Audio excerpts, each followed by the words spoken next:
Okay, here's our first triple integral. I want to evaluate the triple integral over E of x dv, where I'm telling you that E is the tetrahedron. That just means it's a region that has 4 triangles as its boundary surfaces, bounded by the coordinate planes and x plus y plus z equals 1. So I want to get some sense of what this looks like. What I'm going to do is I'm going to just draw in my positive x, y, and z axes. I'm going to figure out where this plane crosses those axes. Okay.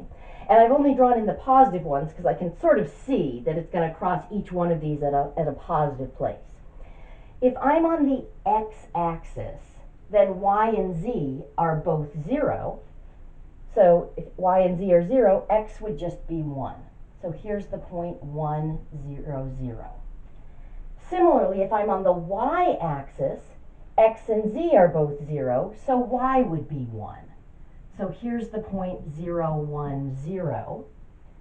And if I'm on the z-axis, x and y are 0, so here's the point 0, 0, 1. Now, if I just connect those points, there's my tetrahedron. This triangle that I just drew in is a triangular section of this plane, which is at a slant. Then I can see I've got this triangle in the xy plane, this triangle in the yz plane, and this triangle in the xz plane.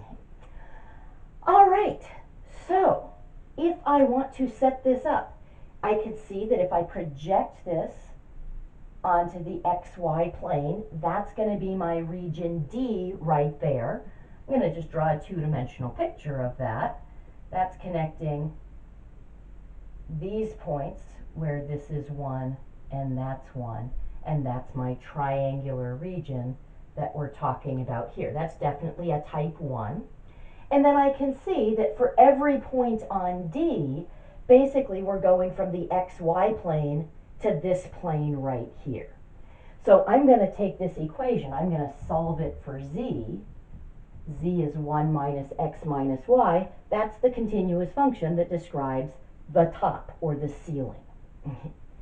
So now I can say, okay, this is the double integral over D of the integral from the floor was the xy plane, z equals 0, to the ceiling, 1 minus x minus y.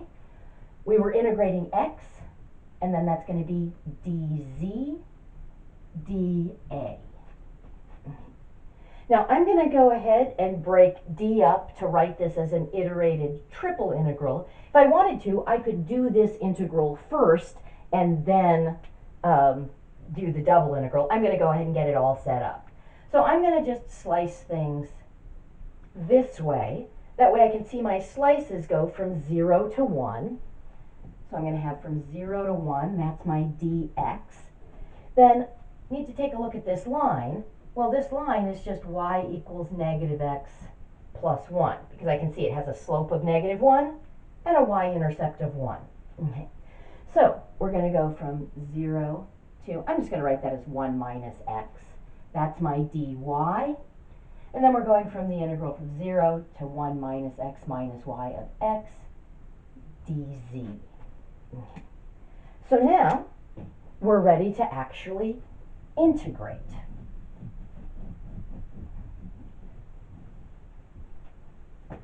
So I'm going to be doing this inside integral first. So the integral from 0 to 1, integral from 0 to 1 minus x, dy dx.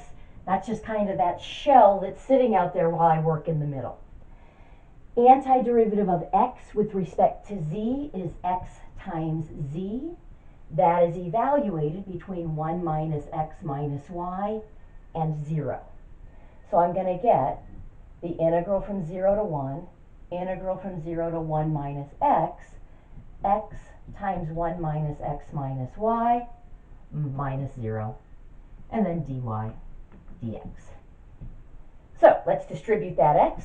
Integral from 0 to 1, integral from 0 to 1 minus x, x minus x squared minus xy dy dx. Now I can integrate with respect to y. So integral from 0 to 1 dx, that's the shell that's just sort of hanging out until we're ready to deal with it. I'm taking an antiderivative with respect to y. So I'm going to get xy minus x squared y minus xy squared over 2. And all of that is going to be evaluated between 1 minus x and 0.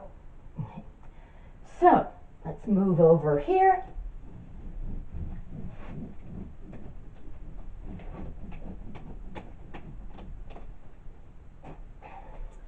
That's going to give me, we'll still have the integral from 0 to 1 dx.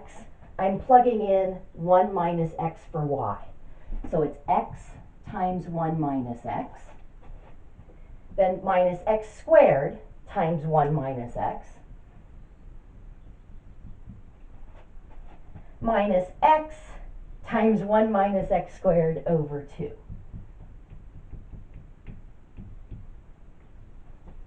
Minus what I get when I plug in 0, which I'm very grateful is just 0. So this is what we're getting here. So that's going to be the integral from 0 to 1 of x minus x squared, just distributing the x there. Now I'm going to distribute the negative x squared, so minus x squared plus x cubed minus all over 2 here. Now 1 minus x quantity squared would be 1 minus 2x plus x squared. I've got to distribute another x to that. So that's going to give me x minus 2x squared plus x cubed. And we're integrating all of this dx.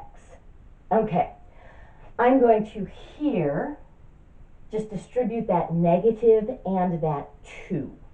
So this is going to become a negative x over 2 plus an x squared minus an x cubed over 3.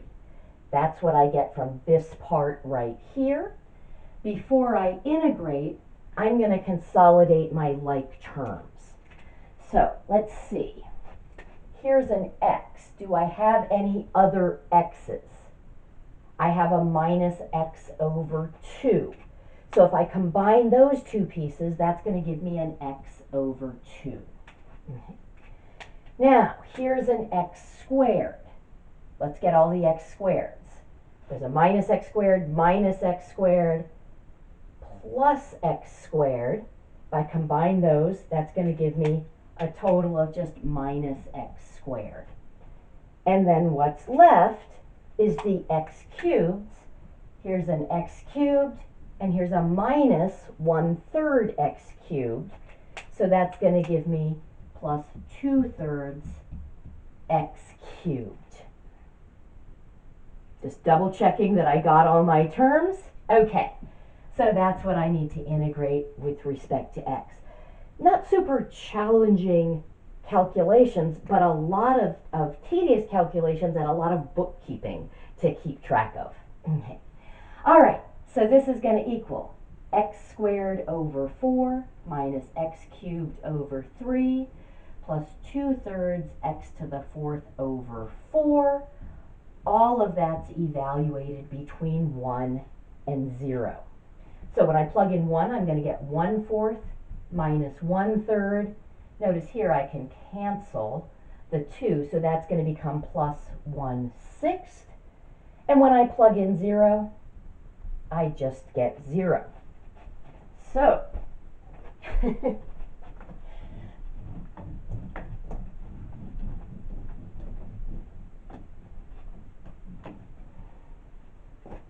let's find a common denominator. Looks like we want 12. So this is going to be 3/12 minus 4/12 plus 2/12. That's going to be 1/12. That is the value of this integral. Back for another soon.